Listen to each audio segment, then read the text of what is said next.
శ్రీ వెంకటేశ్వర వ్రతం రెండు విధాలుగా ఆచరించవచ్చును. మొదటి పద్ధతిలో వివాహం, గృహప్రవేశం, నూతన వ్యాపార ప్రారంభం మొదలైన శుభకార్యాలలో పురోహితుని చేత కలశస్థాపన చేసి విశదంగా ఆచరింపవచ్చును. రెండవ పద్ధతిలో శుచిగా స్నానం చేసి ఏ రోజునైనా కేవలం కథలు పఠించినా వ్రతము చేసిన ఫలితం దక్కుతుంది. మొదటి పద్ధతి. కలియుగంలో శ్రీ వెంకటేశ్వర స్వామివారి అనుగ్రహం పొందడానికి ఈ వ్రతం ఆచరించడం అతి తేలికైన మార్గం. ఈ వ్రతమాచరించిన వెంటనే ఎటువంటి కష్టాలైనా తీరిపోతాయి. సాక్షాత్తూ శ్రీమన్నారాయణునిచే అనుగ్రహింపబడిన ఈ వ్రతం ఆచరించడం అతి సులభం. ఈ వ్రతాన్ని ఎవరైనా ఎప్పుడైనా ఆచరించవచ్చును. ఆర్థిక బాధలుగాని, ఆరోగ్య బాధలుగాని, మరే ఇతర ఏ కారణాల వలనైనా మనశ్శాంతి లేనప్పుడు ఈ వ్రతం ఆచరించినదే తడవుగా అన్ని కష్టాలు తీరిపోతాయి. అలాగే మీ ఇంట్లో ఏ శుభకార్యం తలపెట్టినప్పుడైనా కూడా ఈ వ్రతం చేసుకొనవచ్చును. ఉద్యోగ, వ్యాపారాభివృద్ధి నిమిత్తం కూడా ఈ వ్రతమాచరించి ఎంతో అద్భుత ఫలితాలను వెంటనే పొందగలరు.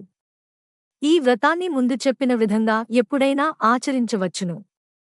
ప్రత్యేకించి మార్గశిర, మాఘ, కార్తీక మాసములలో గాని పౌర్ణమి, పంచమి, సప్తమి, ఏకాదశి తిథులయందుగాని, శ్రవణ, స్వాతి నక్షత్ర దినములందుగాని ఆచరించిన మిక్కిలి ఫలదాయకము. ఉదయమునగాని, సాయంత్రమునగాని ఈ వ్రతమాచరించవచ్చును. ఈ వ్రతము 5 అధ్యాయములతో కూడినది.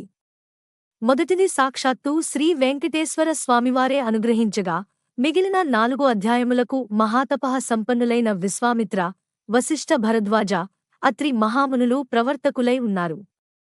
మీ స్వగృహమందుగాని, వసతి గృహమందుగాని, శ్రీ స్వామివారి ఆలయమందుగాని, ఏ పుణ్యక్షేత్రములయందుగాని, నదీ తీరమునగాని వ్రతమాచరించవచ్చును. వీలున్నంతవరకు బంధుమిత్రులందరినీ పిలుచుకుని ఆచరించవలెను. ముందుగా ఈ వ్రతమును చేసుకునే ప్రదేశాన్ని శుభ్రం చేసుకోవాలి. తరువాత మంటపమును ఏర్పాటు చేసుకుని అందు శ్రీ వెంకటేశ్వర స్వామివారి పటమును ఉంచుకొనవలెను. శ్రీదేవి, భూదేవిల ఉత్సవ విగ్రహములతో కూడిన కళ్యాణ వెంకటేశ్వర స్వామివారి పటమును కూడా ఉంచుకునిన మిక్కిలి శ్రేష్టము. శ్రీ స్వామివారి ప్రతిమని గాని, రూపాయి బిళ్లను గాని ఉంచవలెను. అటు తర్వాత కలశస్థాపన చేసుకొనవలెను. శ్రీ సత్యనారాయణ స్వామివారి వ్రతం మాదిరిగా మండపం ఏర్పాటు చేసుకుని కలశస్థాపన చేయవలెను. నవగ్రహాలను, అష్టదిక్పాలకులను ఆహ్వానించవలెను. ముందుగా పసుపు వినాయకుని పూజించి వ్రతము నిర్విఘ్నంగా జరుగుటకు ప్రార్థించవలెను.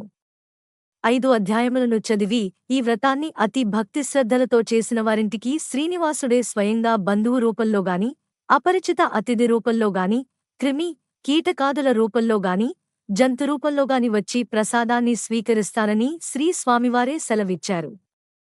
ప్రతి కథ పూర్తవగానే ఒక కొబ్బరికాయ నివేదించవలెను. కథలన్నీ అయిన తరువాత గోధుమరవ్వ, చక్కెర కలిపి చేసిన మహాప్రసాదాన్ని నివేదించాలి.